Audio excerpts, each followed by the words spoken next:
Clocking in at just under 2 hours, Free Guy is a breezy, often uproarious comedy action film that plays like The Truman Show meets Wreck-It Ralph. But you may find yourself with some questions by the time the credits roll, so let's explore what the ending of Free Guy really means. On the surface, Guy seems to have earned himself a happy ending at the end of Free Guy. His game has not only been saved, but is being drastically rewritten by Keys and Millie into a world-blending, good-natured open-worlder. Guy is reunited with Buddy, his best friend who seemed to sacrifice himself for the greater good during the epic dude battle down at the shore. Mariah Carey is playing, his world seems likely to go on indefinitely, and he helped Keys and Millie find true love. But is Guy truly headed for a happy ending? As Buddy drops his weapon belt one last time to live in a world without violence, it seems highly likely that any video game allowing online players to participate via avatar is destined to encounter some level of hijinks. Whether it's more Channing Tatum-like dudes or additional bank robber types who will inevitably try and throw poor Joe through the window of his store again for old time's sake, it seems quite certain that Buddy will someday have to pick up his weapon again. Then there's the matter of Guy's very essence, constructed to be attracted to Millie, finding her every movement, comment, and even her favorite ice cream to be exactly what he longs for in a soulmate. By the end of the movie, this has not changed. Guy drove Millie into the arms of Keys, giving the duo their happy ending. But what about Mr. Blue Shirt himself? Is Guy supposed to wander around for the rest of eternity, burdened by the weight of self-awareness, unable to find the companionship every fiber in his being was constructed to desire? That's her. Her who? That's the dream girl, buddy. It's a weighty question, and one the ending seems to consider a third rail.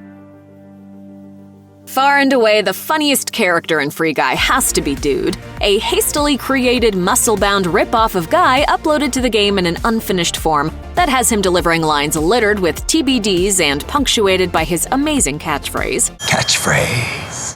After doing his best to kill Guy during their epic fight, Dude eventually comes to his senses and joins the good guys in their effort to expose Antwan for the copyright-stealing baddie he truly is. In the film's final moments, as all the heroes find happiness, Dude can be seen waving and smiling and seemingly finding whatever a happy ending looks like in his half-completed consciousness. But where does Dude go from here? It doesn't seem as if Millie and Keys have plans to finish Dude and make him a whole person. Guy seems to tolerate Dude as a friend, but as we see in their last interaction, whenever possible he'd much rather cross the street than hang out with Buddy. Dude essentially feels like some sort of puppy, enthusiastic, protective, but able to interact with other beings on only the most basic level. For years, Keys and Millie have been toiling away alongside one another, unable to bridge the awkward gap between them, until Free City facilitates Keys' desire to profess his undying love. By the end of the film, romantic comedy cliches be damned, Millie is running through the streets after her just-revealed soulmate, eager to embrace and live happily ever after. But are these crazy kids destined to marry, get a house in the suburbs with a white picket fence, and have 2.5 children? Everything we've seen over the last 2 hours shows them to be a very dysfunctional pairing. Clearly, the two have severe communication issues, spend more time staring at screens than each other, and have a tendency to connect with people more easily in virtual environments than real ones. You don't have to be a couples therapist to see their red flags coming a mile away. The antagonist of Free Guy is a spoiled billionaire brat possessing a serious sense of entitlement and a god complex. Antwan eventually becomes unraveled, desperately slashing away at servers with an axe in an attempt to destroy Free City and Guy, before the good guys can expose him as the copyright-stealing, questionably talented figurehead he really is. Then, well, his character kinda disappears. As Guy locates the source code developed by Keys and Millie and has the power to expose their contribution to a worldwide audience, a deal is struck that will allow them to keep Free City, and by extension Guy and his friends, alive.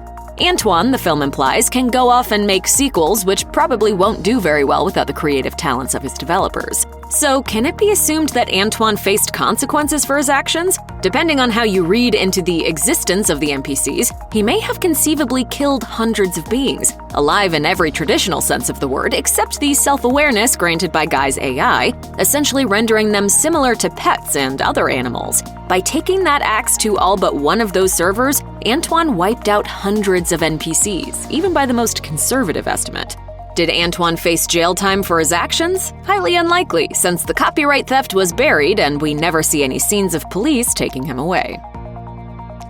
It's easy for the Free Guy movie to paint a happy ending where Millie and Key's idealistic Garden of Eden-like new take on Free City is a big hit video game that everybody loves. But in real life, would it be a success?